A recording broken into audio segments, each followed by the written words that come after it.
It's another episode of the Brett Allen Show. Thanks for watching and listening and being a part of today's broadcast.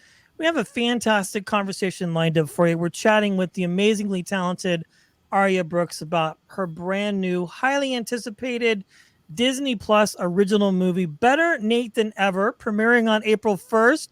It also includes Lisa Kudrow, Joshua Bassett, Ruby Wood, Michelle Federer, and more and more. Aria, thanks so much for your time today. It's a pleasure to chat with you. Of course, thank you for having me. Well, this is very exciting. A lot of people are very excited about this brand new project, Better Nate Than Ever on Disney Plus. Let's talk about it. You play one of the leads. This is a big deal. How does it feel to have this project out and available for people to watch here?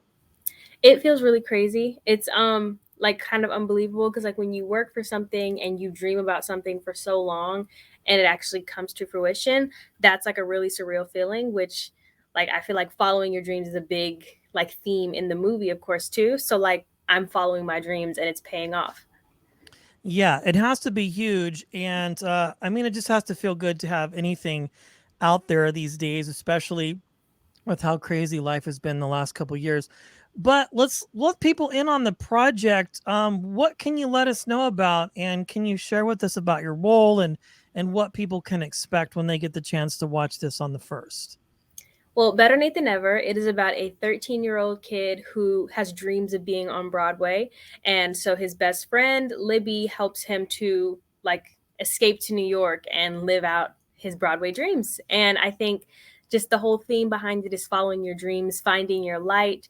He has a lot of mishaps on the way, of course. And I play Libby. So Libby's just very spunky, very fun. She's very organized. And I think Nate brings a lot of the spontaneity. She like brings him back. So like doesn't dim his light, but she makes sure he's like where he needs to be and she keeps herself in check. Like she's just very much she's keeping this well-oiled machine moving. I love it. Everybody needs somebody like that in their life, I think, to keep the machine moving, right? Where you're not, Definitely. like you said, I love that, dimming somebody's light, but you're also keeping the train on the tracks and everything moving. You've just been a part of so many great things. And I was kind of going through your bio here, and it's just incredible, part of all of that. You're joining the cast here. I don't know how much you can talk about for season 3 of High School Musical, the series that was just released recently about that. And of course, you're a musician, you sing.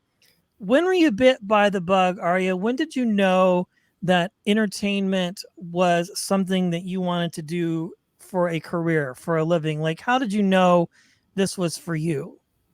Well, since like a really young age, like since I was born, I've grown up around music and performing in the arts because both my parents are performing arts educators.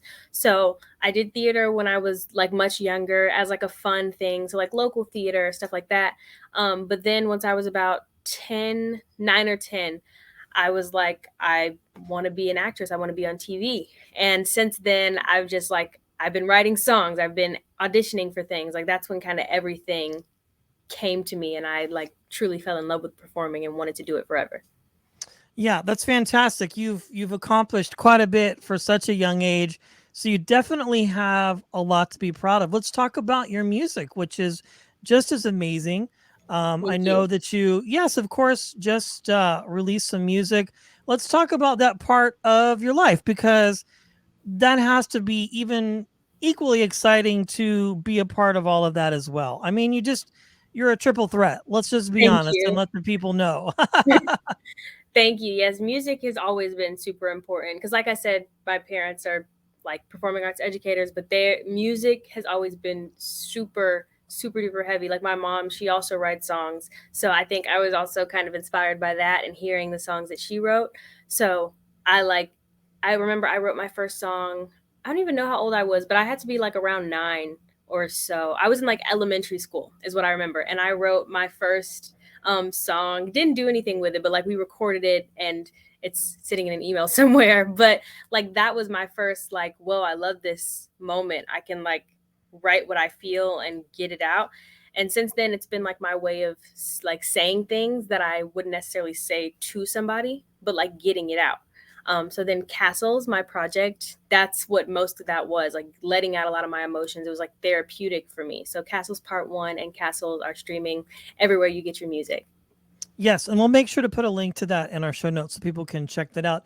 Now, you mentioned your parents are arts educators and that sort of thing. I imagine that has to help you as well because you have somebody not only directing you with your career as far as the upfront stuff, but also maybe perhaps sort of directing you behind the scenes, so to speak, and sort of guiding you, right, as far as making good decisions. It has to be amazing to have parents that support you, right? Yes, it's truly amazing. My parents, my entire family is just super supportive of me. Like they're quick to drop everything to make sure I can like live out my dreams and do the things that I want to do. And I truly love them for that. Even I will also say my sisters, they're younger. They're 6 and 8, but they're still like my number one supporters, know all the words to all my songs. Like they're just my family's truly amazing. I'm so grateful for them.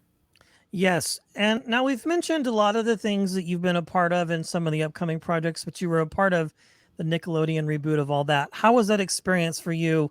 And what was it like working with some of the former cast members, some of the legacy folks, and really being able to deliver such a great show? And it was nominated for a Kids' Choice Award too, I believe. Yes, that was super exciting.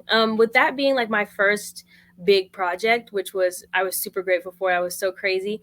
Like I learned so much in that process. It was like my first big thing. I was learning how what it's like to be on a set of that level and just different things like that. So I learned a lot. I'm so grateful for that experience. I made so many friends. And then even like getting to see the people come back, like people from the original, all that, and working with them, and they were almost like mentors, was super inspiring because like me, like when I'm working with people, it helps me, like you can give me as much, you can tell me as much advice as you want to, but I think seeing people in action and seeing that, that's how I learn the most, learning how they work on set.